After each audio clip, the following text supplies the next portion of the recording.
वैष्णव भक्त हुए श्री रैदास जी। नाम सुना रैदास जी का? रैदास जी एक बार स्नान कर रहे थे नदी में, तो स्नान करते हुए उनको ठाकुर जी का एक विग्रह नदी में प्राप्त हुआ। उस विग्रह को ले जाकर के श्री रैदास जी ने खूब सुंदर उसकी सेवा पधरा ली। रैदास जी की कुटिया पता है कैसी थी? रैदास जी की जो कुटिया थी, उस कुटिया में ही कोने, जो कोने होते हैं ना, घरों में कोने होते हैं, ऐसे कोने के उन्होंने नाम रखे थे। एक कोना उसका नाम बद्रीनाथ, एक कोना उसका नाम रामेश्वरम, एक कोना उसका नाम द्वारिका, खिड़की जहां है उसका नाम जगन्नाथपुरी, द्वार का नाम वृंदावन, ऐसे करके उन्होंने घर के हर कोने का नामकरण किया हुआ था। क्यों किया था नामकरण? जब भी उनका मन होता था, भजन करते करते मन होता द्वारिका जाना है, तो तुरंत उस कोने में जाके बैठ जाते जिसका नाम द्वारिका है, और यही भाव रखते कि मैं द्वारिका में बैठा हूं। उनकी इच्छा होती जगन्नाथपुरी जाना है, तो जगन्नाथपुरी वाले कोने में चले जाते। वाह वाह वाह, जगन्नाथ स्वामी नयन पथगामी भवतु में, कितना सुंदर ठाकुर जी का मंदिर विद्यमान है। मन में विचार करते, मानसिक भाव से तीर्थ यात्रा करते पूरे दिन। अपने ठाकुर जी जो उनको नदी में प्राप्त हुए, उनको घर लेकर के आए, खूब उनका सेवा, खूब उनका श्रृंगार, खूब बढ़िया सब पधराने लगे। ठाकुर जी से कहते, ठाकुर जी चलो आज आपको जगन्नाथपुरी घुमा के लाऊं, तो ठाकुर जी को ले जाते। ठाकुर जी चलो आज द्वारिका चलो, तो द्वारिका ले जाते। ऐसे करके सेवा करते अपने ठाकुर जी की। लेकिन एक बार रैदास जी की इस पावन सेवा को देख करके कुछ पंडित जी लोग, ब्राह्मण लोग, उन लोगों ने राजा से जाकर के रैदास जी की शिकायत कर दी। क्योंकि श्री रैदास जी जो थे वो नीच कुल में उनका जन्म हुआ था, ज्यादा श्रेष्ठ घर खानदान में उनका जन्म नहीं हुआ था, इसलिए प्राचीन काल के लोगों में बहुत मति होती थी, ये कौन सी जाति का है, कौन सी प्रजाति, ऐसा भाव रखते थे।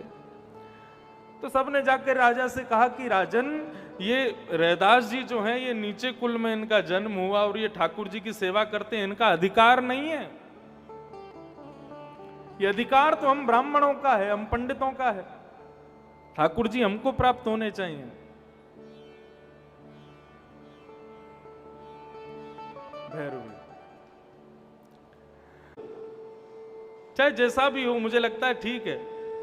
कभी कभी सर्दियों में किसी के घर में दर्शन करने जाते हैं और ठाकुर जी को जब हाफ स्लीव्स में देखते हैं तो सर्दी तो लगती है। भाई देखो, इनके घर में ठाकुर जी बैठे हैं, उन्होंने भी आधे माह के कपड़े पहने, ठंडी तो लग रही होगी। लेकिन हम मन में विचार करते हैं कि इनको सर्दी लगे चाहे गर्मी लगे, ये आए तो अपनी मर्जी से इनके घर में। हम कौन होते हैं ये बीच बिचौले बनने वाले कि भाई इनको ऐसे कपड़े पहनाओ, ऐसे बैठाओ, ऐसे कराओ। हाँ, कहीं पर यदि कुछ ज्यादा ही गलत हो रहा हो तो बता देना चाहिए। एक बार न्यूयॉर्क में कथा कर रहा था मैं, तो वहां पर पहले दिन कथा के बाद वहां की एक माता जी भोजन बना के लाई। भोजन मैंने जैसे ही पाया, मैंने पहले ही पूछा, मैंने भोग लग गया ठाकुर जी का? बोला हाँ भोग लग गया। तब हमारे लाल जी नहीं थे, हमारे ठाकुर जी नहीं विराजते थे साथ में। तो मैंने पूछा माँ भोग लग गया? बोले हाँ मंदिर में भोग लगा के लाई। मैंने जैसे ही पाया तो मुझको लगा कि इसमें जरूर प्याज है। भोजन का स्वाद ही अलग हो रहा था।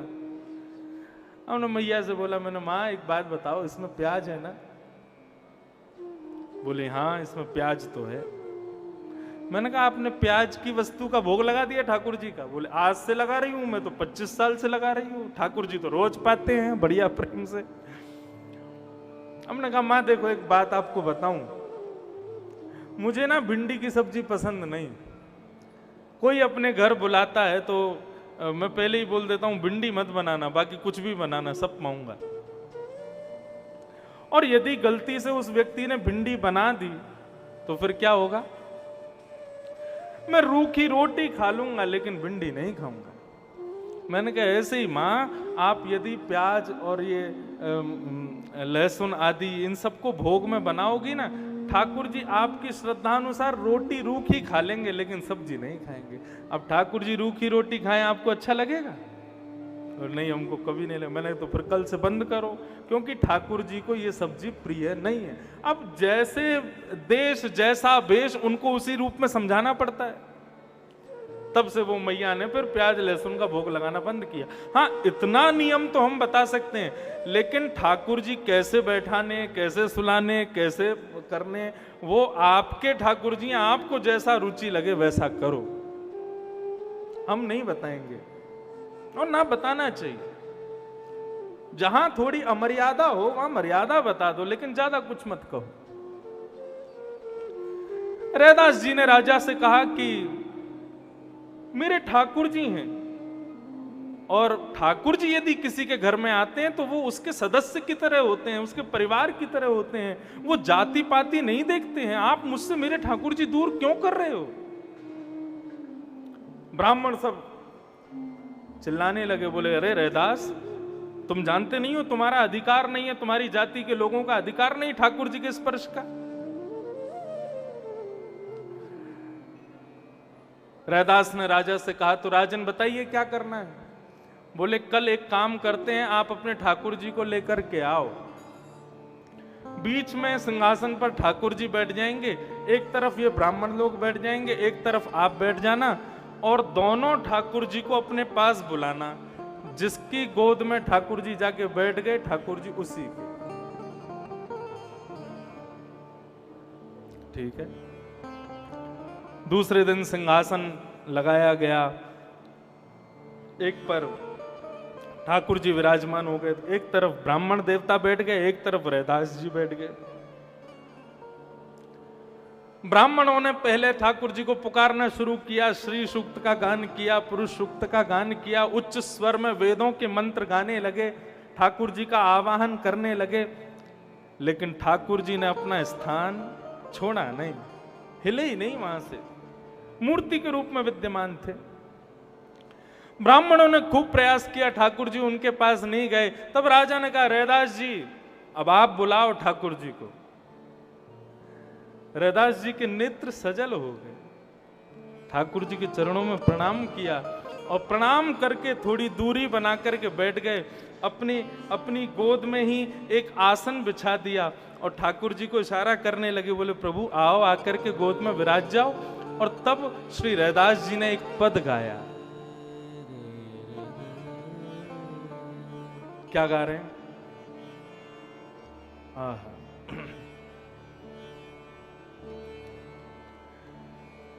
जो तुम तोड़ो राम, मैं नाही तोड़ू रे, तो सुप्रीत तोड़ राम, कौन संग जोड़ू रे।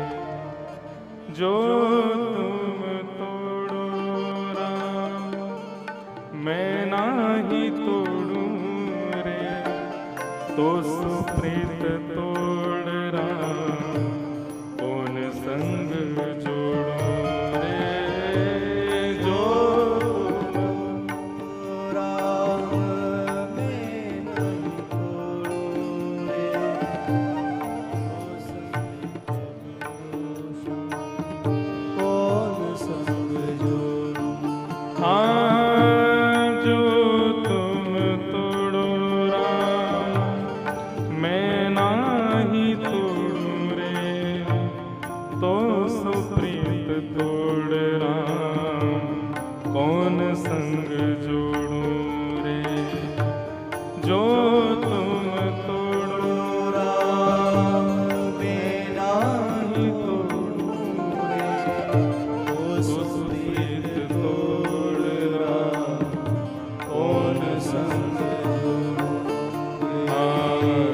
जो तुम तोड़ो राम, मैं नाही तोड़ू रे, तो सुप्रीत तोड़ राम, कौन संग जोड़ू रे।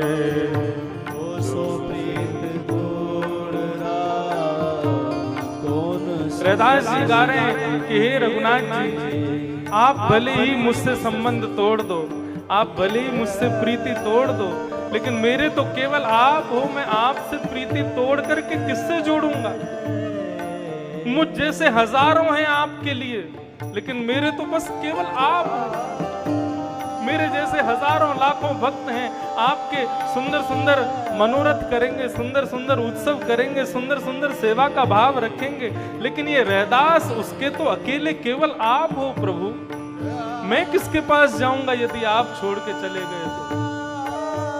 जो तुम तोड़ो राम मैं नहीं तोड़ूं रे, जो तुम तोड़ो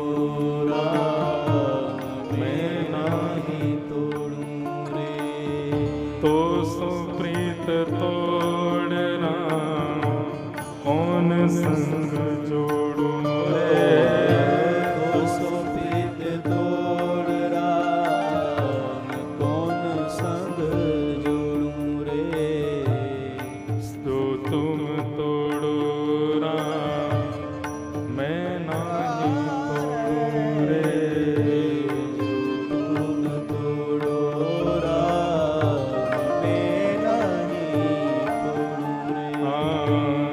सब ही पहर एक ही है आशा, सब ही पहर एक ही है आशा।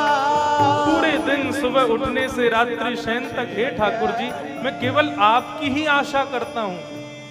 आपको उठाना है, आपको नहलाना है, आपको भोजन कराना है, आपको तैयार करना है, आपको घुमाना है, आपका कीर्तन करना है, सब आपके बारे में ही सोचता हूँ। सब ही पहर एक ही है आशा, सब ही पहर एक ही है आशा। मन क्रम कहे रे दासा, मन क्रम वचन कहे रे दासा, मन क्रम वचन कहे रे दासा, मन क्रम वचन कहे रे दासा। जो तुम तोड़ो राम मैं नाही तोड़ूं रे, जो तुम तोड़ो राम मैं नाही तोड़ूं रे, तो सो प्रीत तोड़ राम कौन संग जोड़ूं रे, तो सो प्रीत तोड़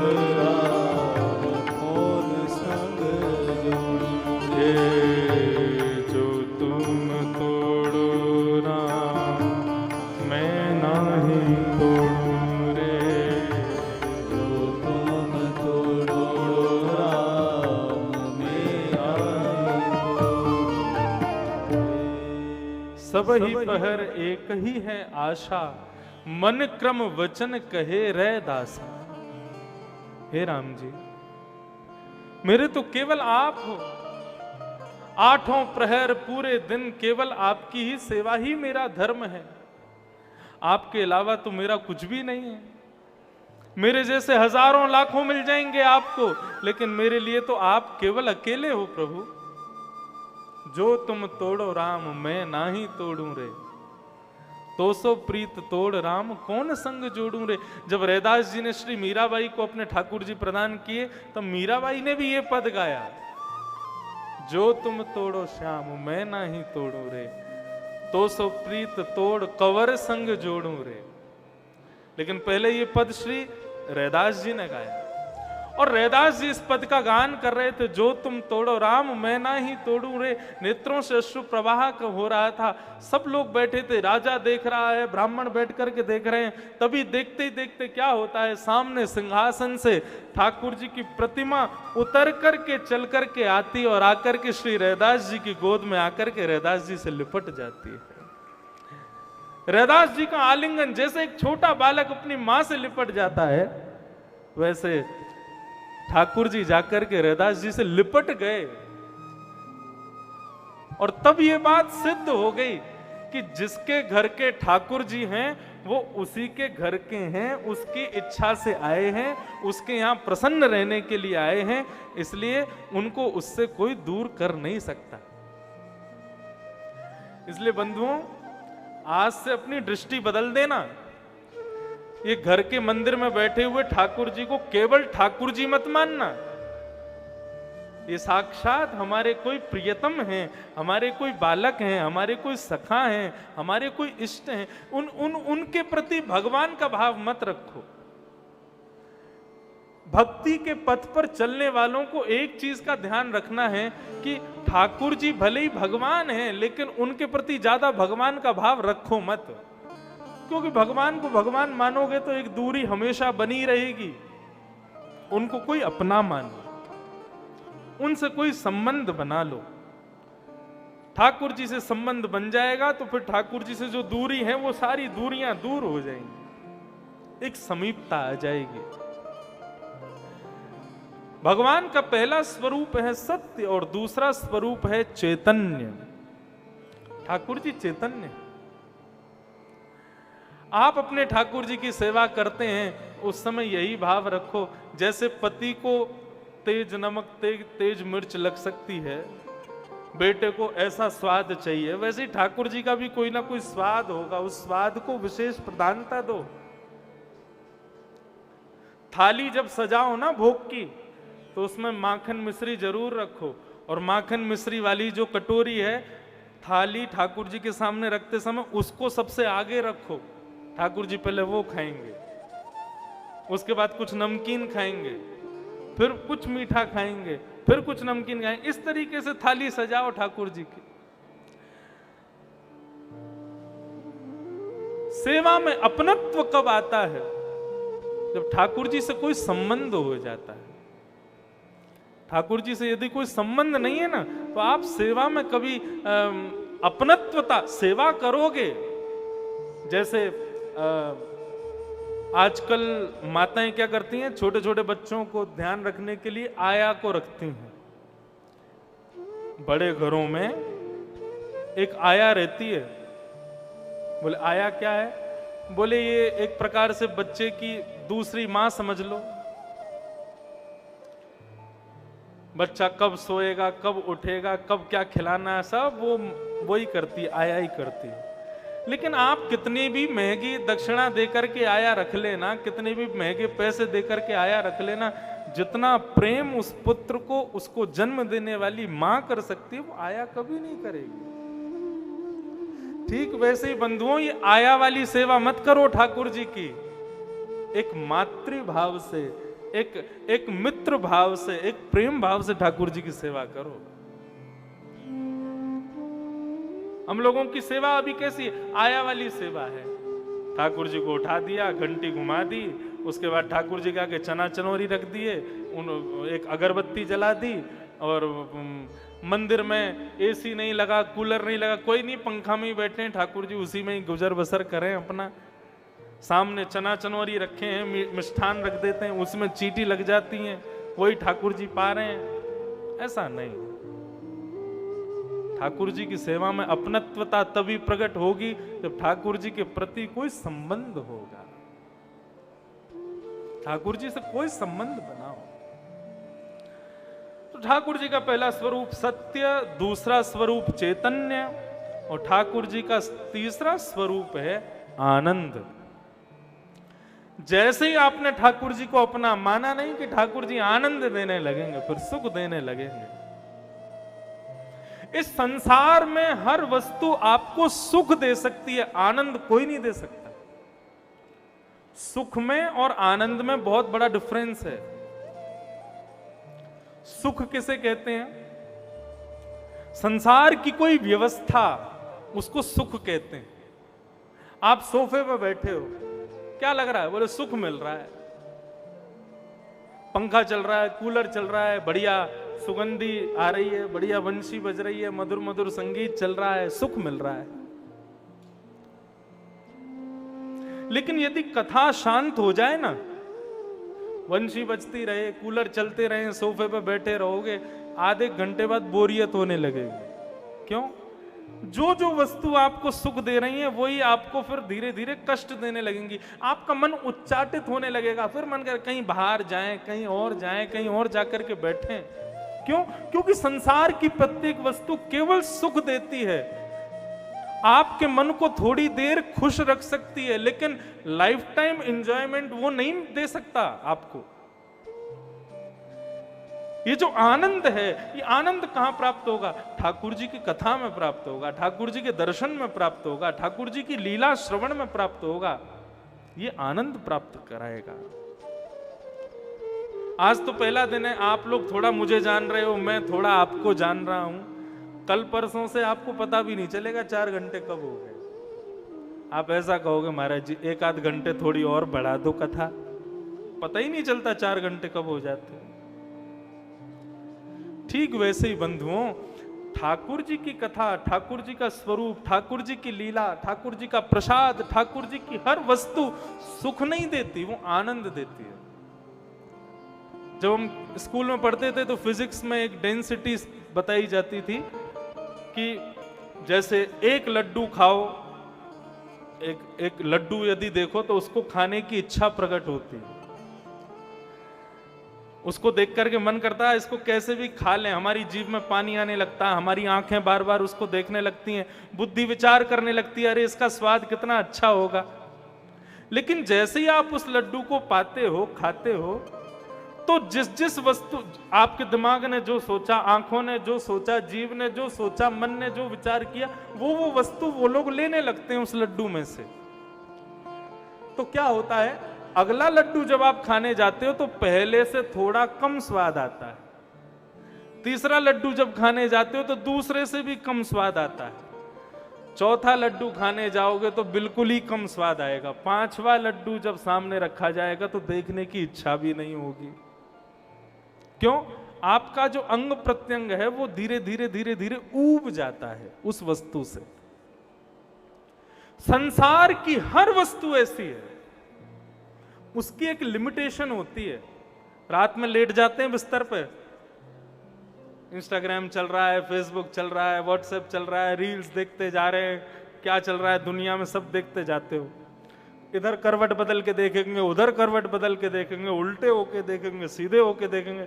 कई लोग तो ऐसे करते करते फिर सो जाते हैं, सिर पे मुंह पे फोन गिर पड़ता है उनके। क्यों?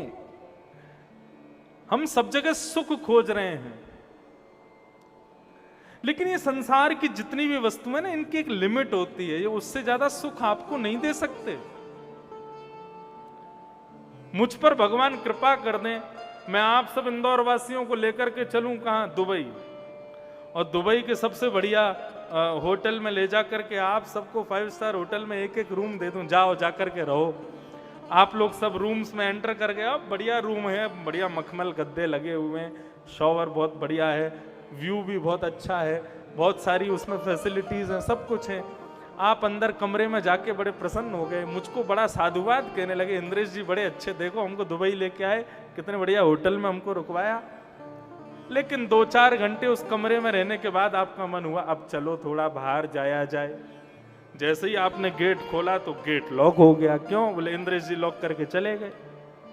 आपने फोन किया, बोले इंद्रेश जी गेट लॉक हो गया। मैंने कहा हाँ तो बस मिल गया ना होटल, उसमें रहो बस प्रेम से, उसी में ही जीवन गुजारो अपना, अब गेट नहीं खुलेगा। रह पाओगे? नहीं रह सकते। कई बार हम लोग हिमालय की यात्रा पर जाते हैं, उत्तराखंड में जाते हैं, वहां टूटी फूटी छोटी सी एक झोपड़ी जो घने वन के बीच में हो, उसमें बैठने में वो सुख मिल जाता है जो 5 स्टार होटल में नहीं मिलता।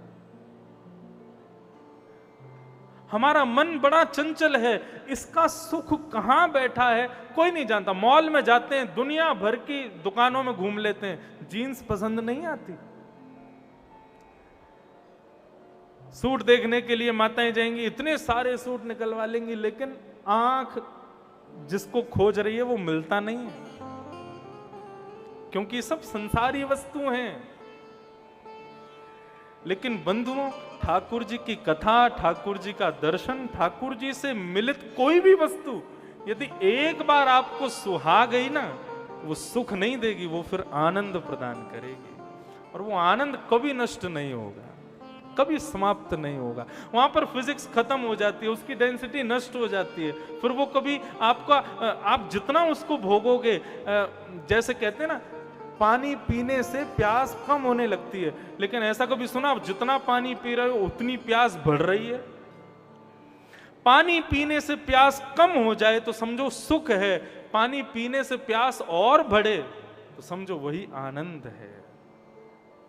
ठाकुर जी की कथा वही पानी है जिसको पीने से प्यास बुझती नहीं है और ज्यादा लगती है और मन करता है।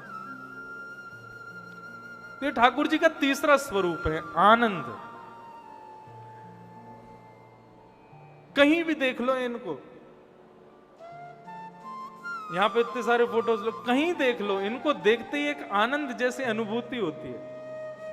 किसी का पिक्चर देख करके, किसी की फोटोग्राफ देख करके कई बार नेगेटिव वाइब्स भी आती हैं, लेकिन आप इनको जहां कहीं देखोगे वहीं देख करके आनंदित हो जाते हैं, वहीं देख करके प्रसन्नता होती है, बहुत पॉजिटिव लगते हैं ये।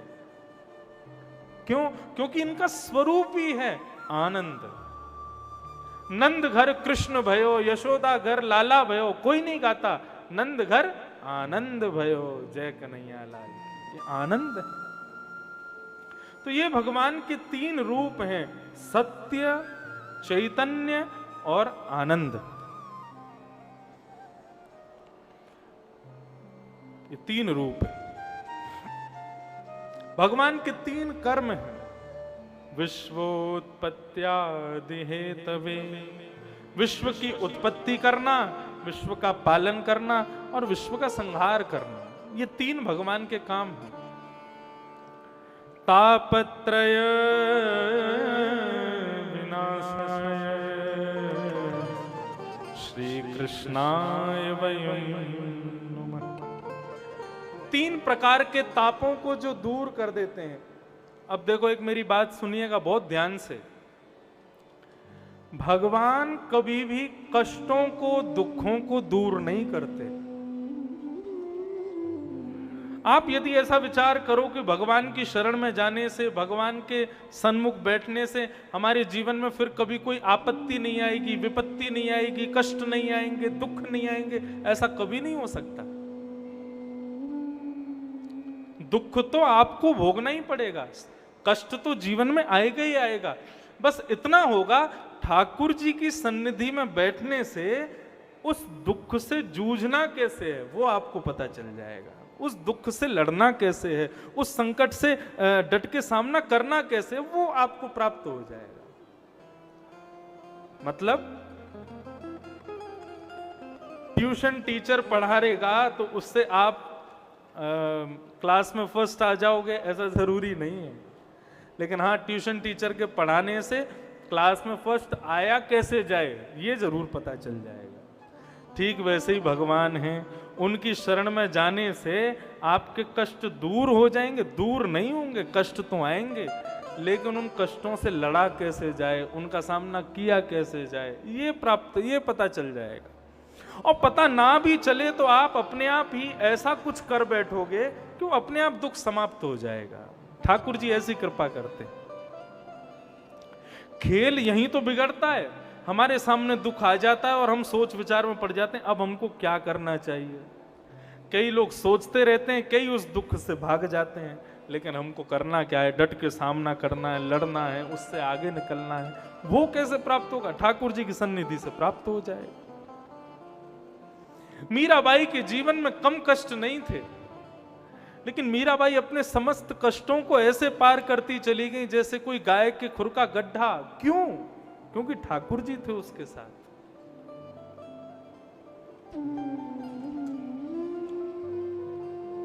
तापत्रय विनाशाय, भगवान त्रितापों का सर्वनाश करते हैं। ऐसे भगवान श्री कृष्ण को हम बारंबार प्रणाम करते हैं।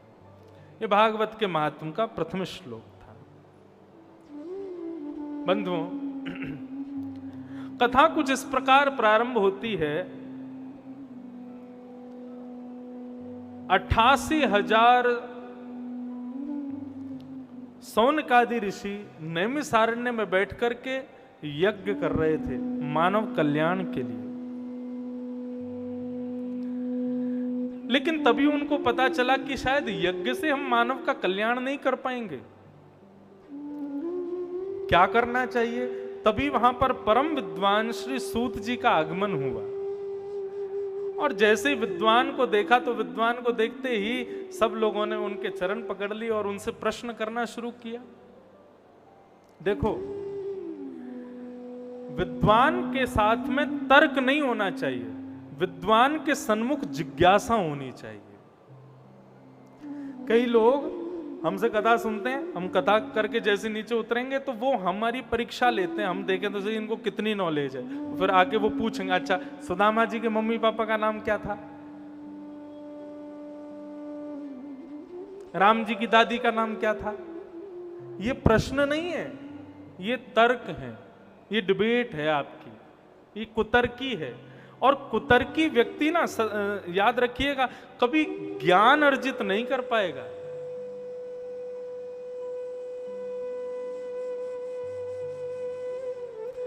ज्ञान यदि आपको चाहिए तो उसके लिए आपके भीतर जिज्ञासा होनी चाहिए। जैसे कहते हैं ना कि शेरनी का दूध सोने के पात्र में टिकता है, वैसे ही ज्ञान जो है ना, ये जिज्ञासा के पात्र में टिकता है। जब तक जिज्ञासा मन में नहीं होगी तब तक नहीं टिकेगा। हाँ, कभी कभी संदेह होता है हमको। पहले हमने एक प्रश्न एक महाराज जी से किया, उन्होंने ऐसा बताया, क्या ऐसा ठीक है? ऐसा भी किया जा सकता है। लेकिन जो तर्क है ना, ये तर्क ये अच्छा नहीं है। जिज्ञासा अच्छी है। विद्वानों के प्रति जिज्ञासा रखो। अच्छा, एक बात और मैं कह दूं, अब तक अभी जितने लोगों ने पांव छू लिए, अब हमारे पांव मत छूना। हम पांव छुपाते नहीं है अपने कभी, लेकिन कई जगह क्या होता है कि लोग नहीं मानते, उनको ऐसा लग जाता है महाराज जी अपने एटीट्यूड में रहते हैं, पांव नहीं छूने देते। ऐसी बात नहीं है। आप हमारे कथा के नित्य श्रोताओं से पूछ लो, मैं कभी पांव नहीं छूने देता। क्यों? उसके पीछे कई कारण हैं। हमारा मानना ऐसा है कि जब तक महाराज लोगों से आप जिज्ञासा नहीं करो तब तक आपको प्रणाम का अधिकार नहीं है। जब उनसे कुछ प्राप्त कर लो, उनसे आपकी जिज्ञासा का समाधान हो जाए, तब उनको प्रणाम करो। और प्रणाम भी छू करके नहीं होना चाहिए, प्रणाम दूर से ही होना चाहिए। दूर से ही सर झुकाओ, दंडवत कर लो, छू करके प्रणाम। उससे पता क्या होता है? जिसको हम प्रणाम करते हैं, जिसके पांव छूते हैं, उसके पुण्य निकल के हमारे अंदर आ जाते हैं। यदि आपने हमको प्रणाम किया तो हमारे पुण्य सब खत्म हो जाएंगे, इसलिए दूर से ही प्रणाम करो। इसलिए हम ज्यादा पैर छूने नहीं देते। हाँ, गिनती के 2-4 तो पुण्य करते हैं हम, वो भी आप ले जाओ, इसलिए दूर से ही प्रणाम अच्छा है। अच्छा, प्रणाम किसको करना चाहिए? माता पिता गुरु, इनको तो प्रणाम करना ही चाहिए। इनके अलावा हमारे पूज्य पिताजी महाराज कहते हैं, जिसको देख करके प्रणाम करना पड़े वो प्रणाम उचित नहीं है। जिसको देख के प्रणाम अपने आप हो जाए। कई बार ऐसा होता है, हम संत महात्माओं के प्रति ज्यादा विश्वास नहीं रखते, लेकिन ऐसा कोई दिव्य तेज पुंज लेकर के एक संत हमारे सामने आता है, हमारा मन करता है कि सर झुका दें, नीचे झुक करके इसको प्रणाम कर लें। उसी को ही प्रणाम करना चाहिए। देख रहे हैं सब प्रणाम कर रहे हैं तो हम भी कर लें, वो उचित नहीं। कहीं कहीं हो, किसी किसी को हो। तो हम क्या बता रहे थे?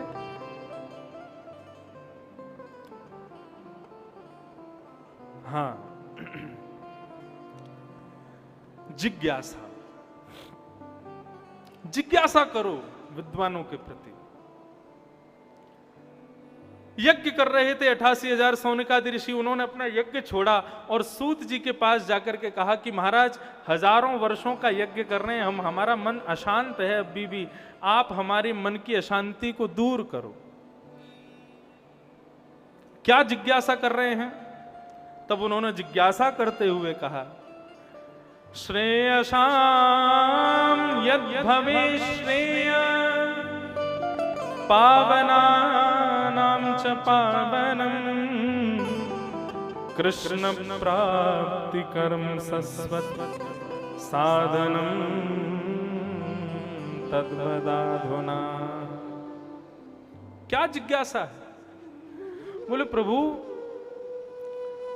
श्री कृष्ण की प्राप्ति कैसे हो, हमें ये बताओ।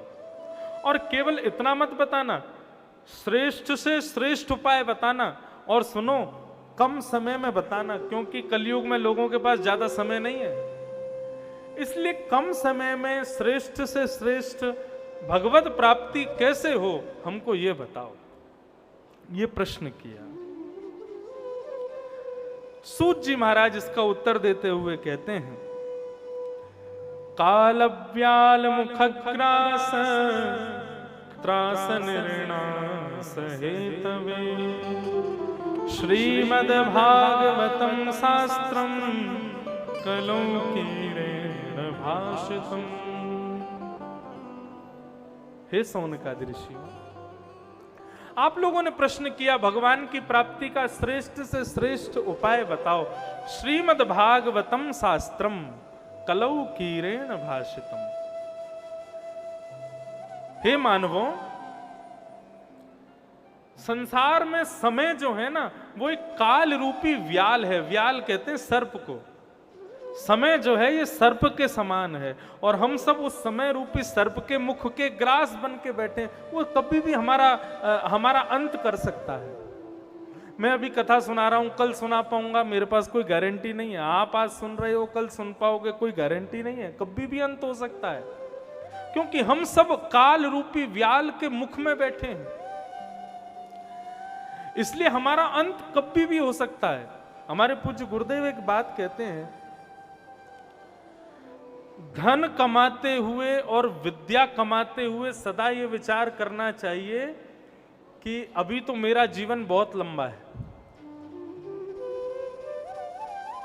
लेकिन भजन करते हुए, कीर्तन करते हुए ये सोचना चाहिए मेरा अंत कभी भी हो सकता है।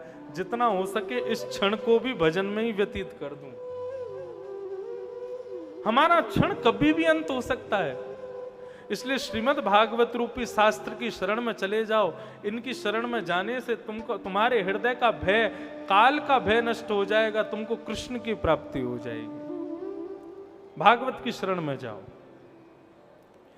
सौनकादि ऋषियों ने पूछा, महाराज ये भागवत कैसा ग्रंथ है, इसके बारे में हमको थोड़ा बताइए। तब सूत जी महाराज ने वर्णन किया, बोले कि भैया सुराणामपि दुर्लभम, देवताओं को भी दुर्लभ है ये भागवत की कथा। ऐसी भागवत की कथा है। बोले देवताओं को दो चीज दुर्लभ है संसार में, जो चीज हम मानवों को प्राप्त है। पहली भागवत की कथा और दूसरी छाछ। देवताओं को छाछ नहीं मिलती पीने को, ये बात सत्य है बिल्कुल। तक्रम सक्रश्च दुर्लभम, तक्र कहते हैं छाछ को। छाछ देवताओं को पीने को नहीं मिलती। क्यों नहीं मिलती? उसके पीछे बहुत अच्छा एक रीजन भी है कि स्वर्ग में एक वृक्ष है, उसका नाम है कल्प वृक्ष। कल्प वृक्ष स्वर्ग की किसी भी वस्तु को बासी नहीं होने देता।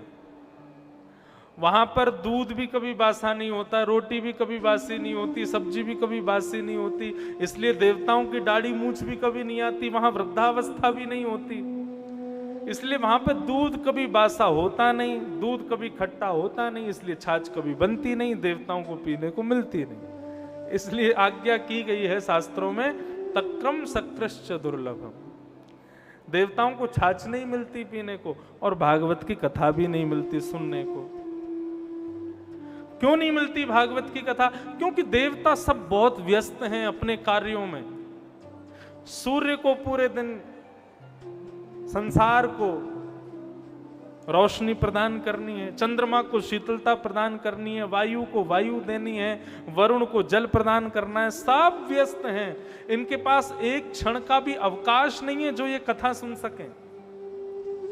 ये दोनों वस्तु मानवों को मिली है, भागवत और छाछ। इसलिए खूब जम के कथा सुनो, खूब छाछ पियो। हाँ, और गर्मियों में चाय मत पियो, छाछ पियो। लेकिन हाँ, याद रहे, कथा से 2 घंटे पहले पी लेना। कहीं कथा से तुरंत पहले पी के आओगे तो फिर कथा में आके सोते रहोगे। छाछ में एक थोड़ा सा ना नशा होता है। यदि भोजन के बाद भोजनांते पिबेत तक्रम, भोजन के अंत में यदि छाछ पी लो तो उसके बाद में महाराज 2 पैग लगाने वाले को भी इतना नशा नहीं होता जितना भोजन के बाद छाछ पीने वाले को हो जाता है। उसको लगता है मुझे बिस्तर मिले मैं सो जाऊं। इसलिए 12 बजे भोजन में ही छाछ पी लेना ताकि 2 बजे तक तुम फिर से उठ जाओ। छाछ पियो, ठाकुर जी को भी बहुत प्रिय है। दही, मठा, मक्खन ठाकुर जी खूब पाते हैं, देवताओं को दुर्लभ है। और फिर दूसरा क्या है? बोले भागवत रूपी अमृत का पान करो।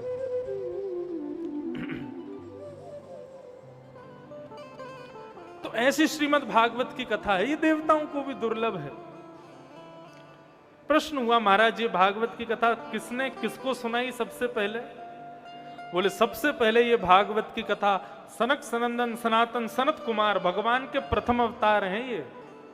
सनत कुमार कहते हैं इनको, सनक सनंदन सनातन सनत कुमार। इन चारों ने ये भागवत की कथा सबसे पहले श्री नारद जी को सुनाई। सौनक आदि ऋषियों ने प्रश्न किया, बोले नारद जी तो एक जगह टिकते नहीं कभी, उन्होंने 7 दिन बैठ के कथा कैसे सुनी, हमें बताइए। तब पूरी बात वृत्तांत पूरा सुनाया गया। नारद जी एक बार पृथ्वी पर भ्रमण करने के लिए आए थे। सब जगह उन्होंने कष्ट ही कष्ट देखा। यमुना के किनारे, यमुना के पुलिन पर एक आश्चर्य देखा। कैसा आश्चर्य? एक नव युवती बैठी है, एक सुंदर स्वरूपा युवती बैठी है, उसकी गोद में 2 वृद्ध लेटे हुए हैं, रुदन कर रही है। नारद जी ने पूछा कि हे युवती, तुम युवावस्था में इतनी सुंदर तुम्हारा स्वरूप रुदन कर रही हो और तुम्हारी गोद में 2 वृद्ध लेटे हैं, मैं कुछ समझ नहीं पा रहा, ये दोनों कौन हैं तुम्हारे? तुम्हारे दादा हैं, तुम्हारे पिता हैं, कौन है ये? तब उस युवती ने बताया, अहम भक्ति ऋते ख्याता इमो में तनयो मतौ ज्ञान वैराग्य नाम काल योगेन जर्जर। मैं भक्ति हूं और इमो में तनयो मतौ, ये दोनों मेरे पुत्र हैं। ये ज्ञान है, ये वैराग्य है। नारद जी महाराज बोले, कहीं मैं स्वप्न तो नहीं देख रहा? माता युवान और पुत्र वृद्ध, ये कैसे संभव हो सकता है? हे भक्ति महारानी, ये सब वृत्तांत मुझे बताएंगी आप? ये क्या हुआ आपके साथ? आप युवा हो, आपके पुत्र वृद्ध कैसे हो गए? भक्ति महारानी ने बताया, नारद जी हम लोग समय के अनुसार वृद्ध और युवान नहीं होते। हम जिस नगर में जाते हैं, जिस शहर में जाते हैं, वहां के लोगों में जितनी भक्ति होती है, जितना ज्ञान होता है, जितना वैराग्य होता है, वैसा ही हमारा स्वरूप हो जाता है। हमने पूरे विश्व में भ्रमण किया, लेकिन भ्रमण करते हुए जैसे ही वृंदावन आए तो वृंदावन आकर के मैं तो युवान हो गई, लेकिन मेरे पुत्र अभी भी वृद्ध हैं। अब बंधुओं ध्यान से सुनना, भक्ति सबके जीवन में है, लेकिन भक्ति के पुत्र ज्ञान और वैराग्य, इनको कोई नहीं अपनाता। भक्ति सबके जीवन में। आदमी के जीवन में कष्ट आता है तो सब दर दर भागता है, वो भी हनुमान जी पर चोला चढ़ाएगा, देवी पर चुनरी चढ़ाएगा, नर्मदा जी में जाकर के दूध चढ़ा देगा, शंकर जी पर जाकर के बिल्लुपत्र धतूरा आदि सब चढ़ा देगा। कष्ट आता है तो सब जगह भागते हैं, मतलब भक्ति तो है हमारे भीतर, लेकिन ज्ञान और वैराग्य ये दो नहीं है। हम में ज्ञान की कमी है। ज्ञान को यहां पर बहुत विद्वत्पूर्ण मत मानिएगा। बहुत विद्वान होना, वेद शास्त्र आदियों का बहुत आपको नॉलेज होना तो ही आप ज्ञानी कहलाओगे, ऐसा नहीं है। ज्ञानी होने का मतलब क्या है? विवेकी होना।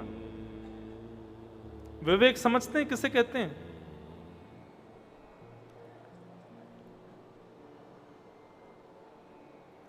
कोई घटना होने पर उस घटना पर हमें क्या करना है, इसे कहते हैं विवेक।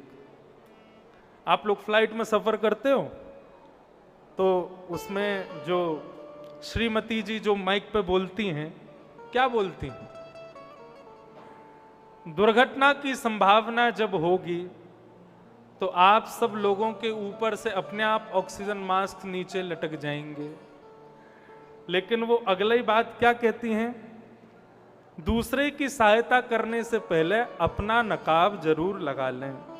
पहले अपना ऑक्सीजन लगा लें, फिर दूसरे की सहायता करें। इसको कहते हैं विवेक। दुर्घटना के समय पर हमारा रिएक्शन क्या होता है, हमारा एक्शन क्या होता है, उसको विवेक कहते हैं। सब कुछ बहुत अच्छा चल रहा है, उस समय तो पता ही नहीं चलेगा कि मानव विवेकी है कि नहीं।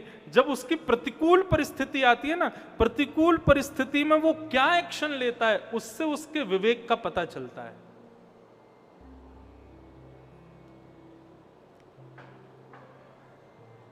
रावण की पूरी सेना नष्ट होती जा रही थी। जब कुंभकर्ण को जगाया रावण ने, तो कुंभकर्ण को जब ये बात पूरी पता चली कि क्या चल रहा है, तो कुंभकर्ण ने रावण से कहा कि भैया तुमने किया तो गलत है, मेरे हिसाब से अब तुमको रघुनाथ जी की शरण में चले जाना चाहिए, सीता जी को उनको प्रदान कर देना चाहिए, यही विवेक है। लेकिन रावण नहीं माना। तुम मुझे मत समझाओ मुझे क्या करना है क्या नहीं करना है, मैं जो कर रहा हूं बिल्कुल सही कर रहा हूं। कई बार हमारे विवेक को नष्ट कौन कर देता है? ये ईगो नाम की वस्तु, ये हमारे विवेक को नष्ट करती है।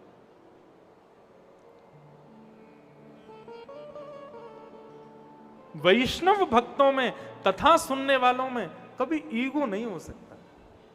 और यदि कथा सुनने के बाद भी आपका ईगो मरा नहीं है ना, तो अभी तुमने कथा सुनी ही नहीं है। और सुनो, अभी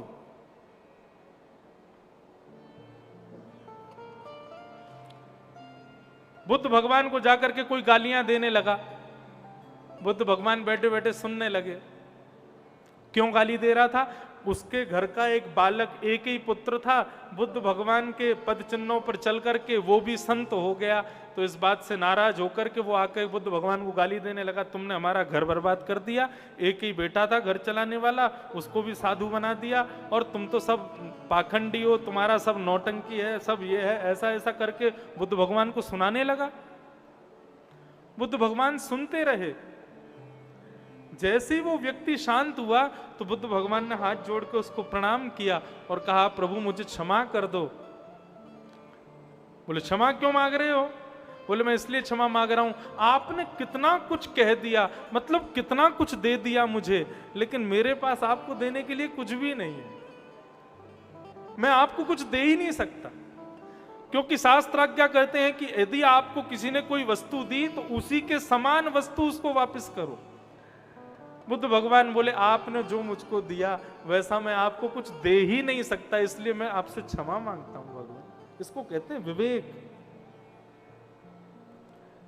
इसे कहते हैं ज्ञानी होना। अरे पोथी पढ़ पढ़ जगमुआ, पंडित भया ना कोय, ढाई आखर प्रेम का पढ़े सो पंडित होए।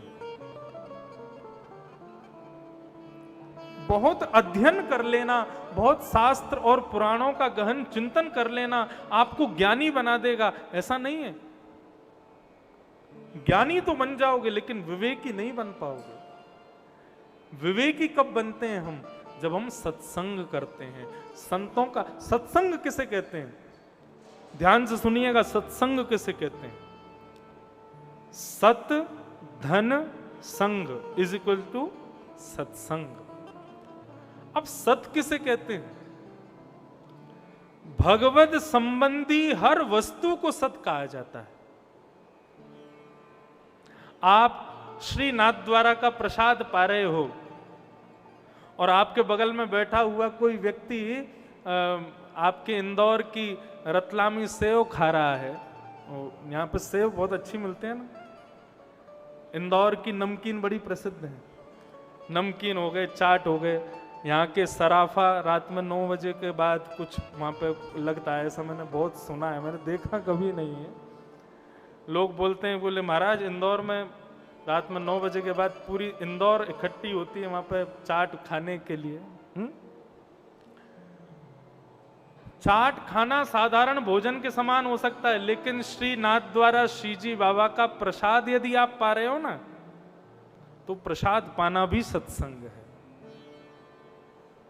आप साधारण वस्त्र पहन रहे हो तो वो साधारण वस्त्र है, लेकिन ठाकुर जी के चरणों में चढ़ा हुआ कोई पटका भी गले में पहन रहे हो ना, तो वो भी सत्संग है।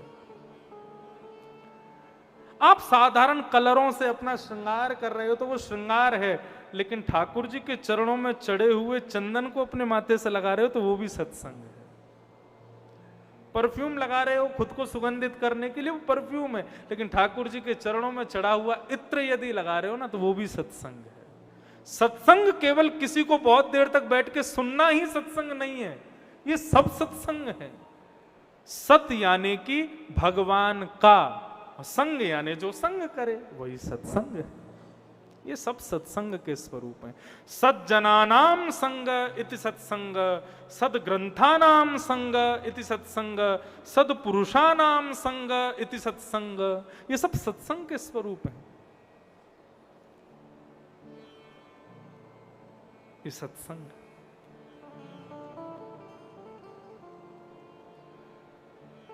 कुछ नहीं तो रोज सुबह उठ करके और ठाकुर जी को प्रणाम करके उनको केसर का चंदन लगा के उसी प्रसादी को यदि माथे पर लगा करके आप अपने ऑफिस चले जाते हो ना, पूरे दिन का सत्संग माना जाएगा जब तक चंदन मस्तिष्क पर रहेगा, वो भी सत्संग है। ये सब सत्संग के स्वरूप हैं। लोग कहते हैं आप धोती क्यों पहनते हो, आप बगलबंदी क्यों पहनते हो? मैं जब एयरपोर्ट पे जाता हूं ना तो लोग मुझे ऐसे देखते हैं। कभी कभी फ्लाइट में जाता हूं तो लोग ऊपर से नीचे तक देखते हैं, बोले ये पंडित जी हैं कोई। कई लोग ऐसे देखते हैं जैसे कोई एलियन आ गया हो। नहीं, हाँ, होता ही है। फ्लाइट में, ट्रेन में, एयरपोर्ट पर कहीं भी हम धोती वाले चले जाएं तो लोग हमको एक बार जरूर देखते हैं, पीछे मुड़ के जरूर देखते हैं, बोले ये क्या कार्टून बन के घूम रहे हैं। लेकिन वास्तव में एक बात आपको बताएं, तुम कितनी भी बड़ी बड़ी ब्रांड के कपड़े पहन के चले जाना, लोग देखते नहीं हैं। धोती कुर्ता वाले को जरूर देखते हैं। शादी में कितने भी सच के जाओ, नजर तो दूल्हे पे ही होती है। ये जितने भी धोती बगलबंदी पहन के घूमते हैं ना बंधु, ये साधारण वस्त्र नहीं है।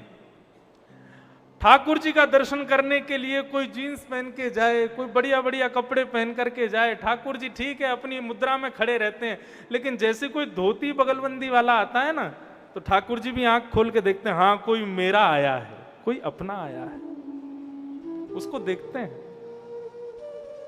हमारे वस्त्र भी ये चिन्ह प्रदान, ये बताते हैं दुनिया को कि ये वस्त्र नहीं है, ये भी ठाकुर जी का प्रसाद है।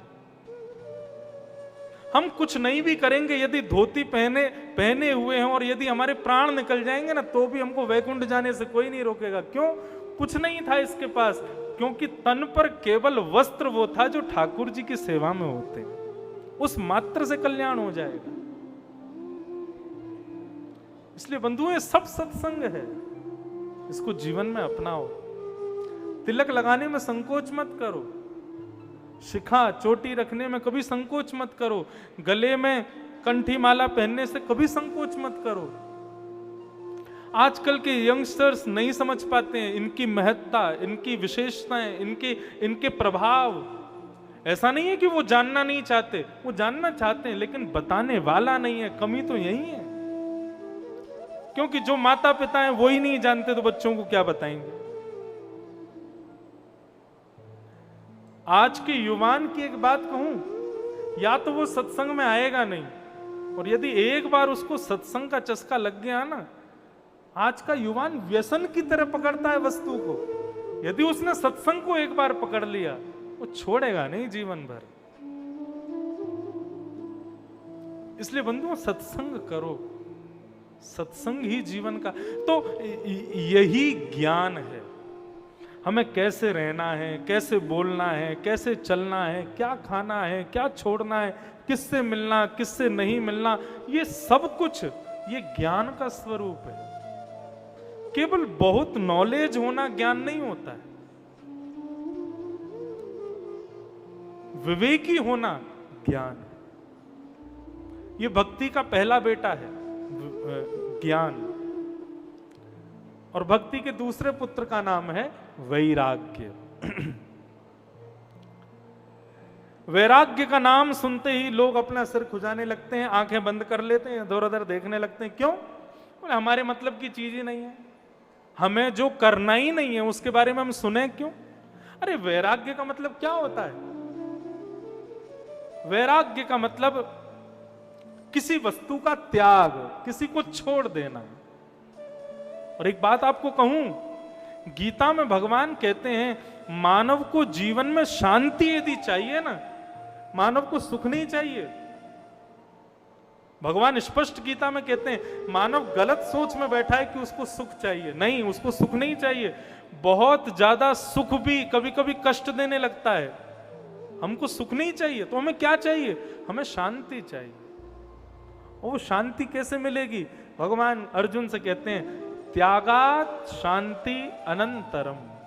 अर्जुन, जितना त्याग करोगे उतने शांत रहोगे, और जितना भरते चले जाओगे ना उतने ही अशांत हो जाओगे। इसलिए त्याग करो, इसी को वैराग्य कहते हैं। बंधु, किसका त्याग करना है?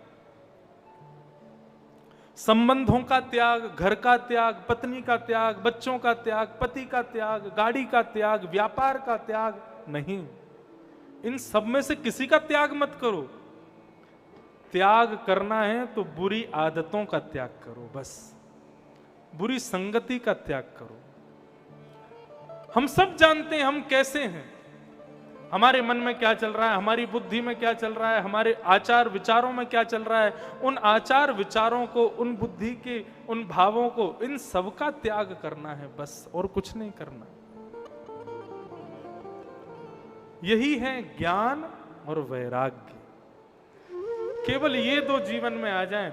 श्री सूरदास जी महाराज का एक पद, अच्छा एक बात इंदौर वासियों को बता दूं, और जो लोग पहली बार कथा सुन रहे हैं उनको बता दूं, ये जो मंच पे बैठे हैं ना व्यास जी, इन व्यास जी को भजनों में रुचि थोड़ी कम है।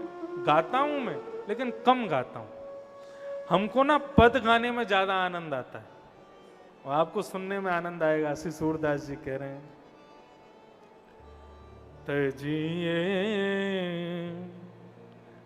हरि विमुखन को संग, तजिए हरि विमुखन को संग, तजिए हरि विमुखन को संग, तजिए हरि विमुखन को संग।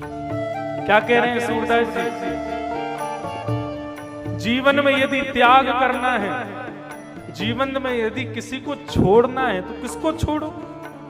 अपनी बुरी आदतों को छोड़ो, वो सब तो छोड़ना ही है। बाकी और किसका त्याग करना है?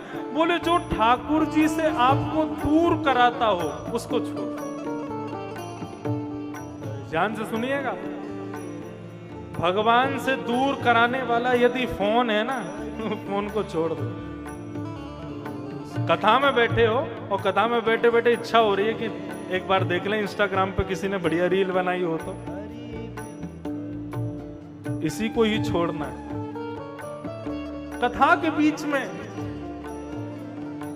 भोजन की कोई वस्तु याद आ रही है, कथा में बैठे हो, स्मरण हो रहा है, गुलाब जामुन खाने का मन कर रहा है, गुलाब जामुन को उसी समय छोड़ देना। क्यों? वही त्याज्य वस्तु है। कथा के बीच में यदि संसार का कोई संबंध तुमको याद आ रहा है ना, उस संबंध को छोड़ देना।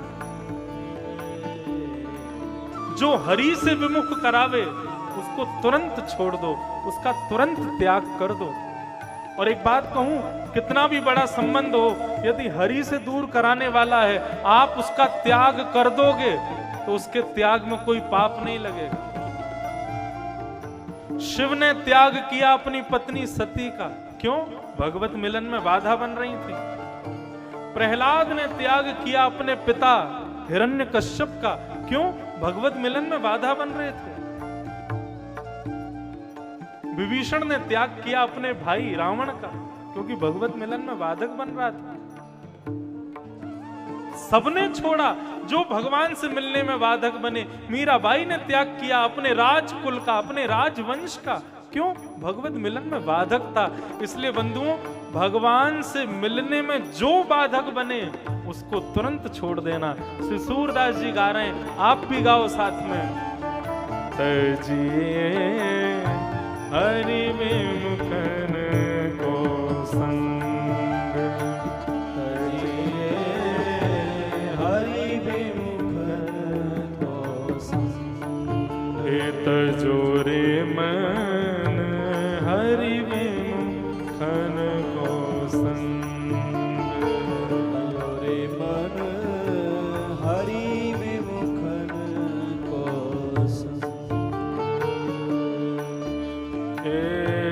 जाके संग कुमति उपजत है, जाके संग कुमति उपजत है, जाके संग कुमति उपजत है, जाके संग कुमति उपजत है।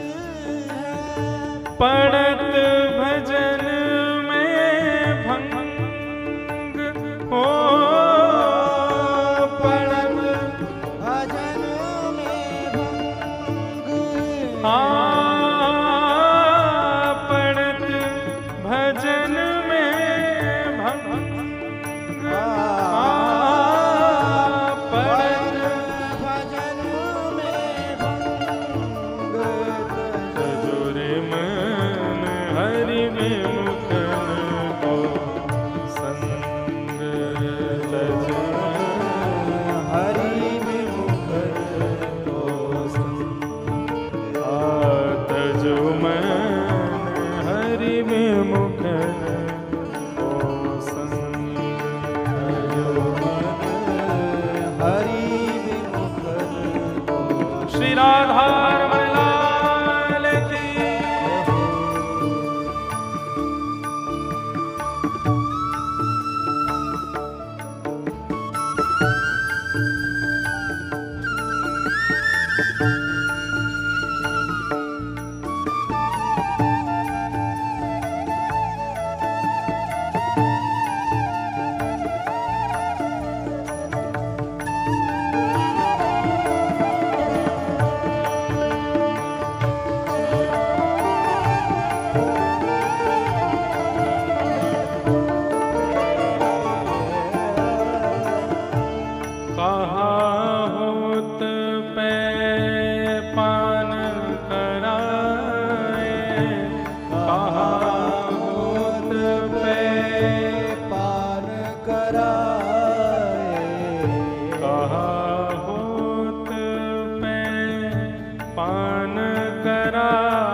विष नहीं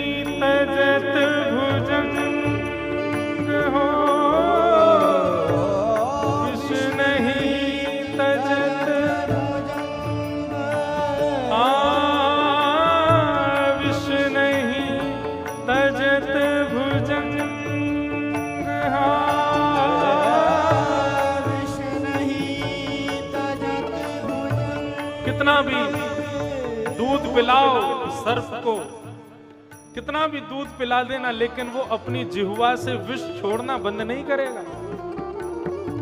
यदि कुसंगी व्यक्ति को आप सोचो कि मैं इसके संग रहूं, इसको थोड़ा सुधार दूंगा, इसको थोड़ा बना दूंगा, एक आध बार प्रयास करना, लेकिन उसमें भी वो सुधरे ना तो उसको सर्प ही समझ लेना।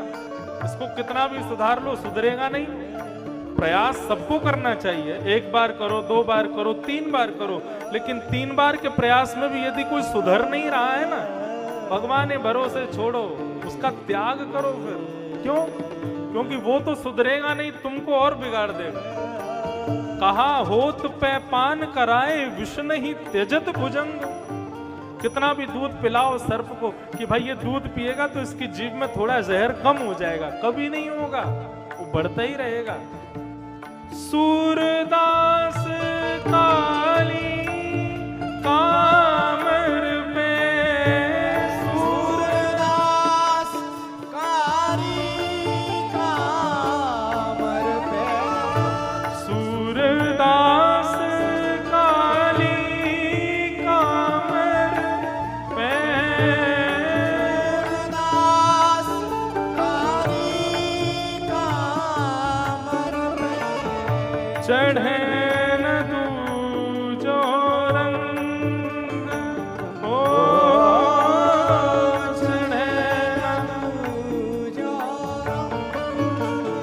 आ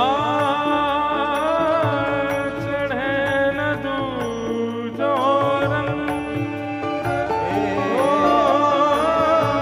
चढ़े न दूजो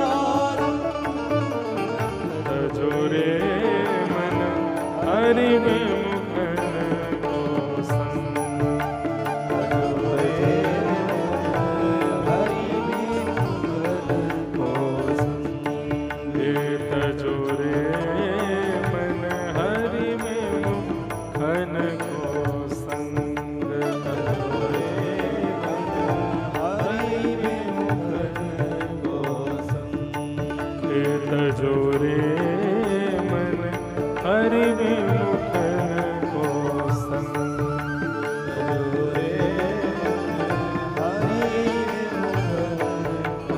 हरि विमुखन को, हरि विमुखन को संग।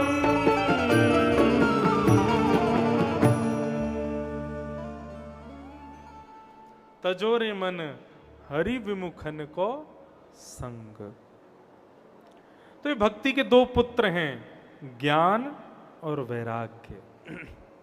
बंधुओं, भक्ति तो जीवन में आ जाएगी, लेकिन जब तक बच्चे खुश नहीं होंगे, मां कभी खुश नहीं रह सकती। भक्ति तो है हमारे जीवन में, लेकिन उसके पुत्र ज्ञान और वैराग्य जब तक हमारे जीवन में नहीं आएंगे, तब तक हमारी भक्ति जो है ना, वो हमको भीतर से आनंद नहीं देगी।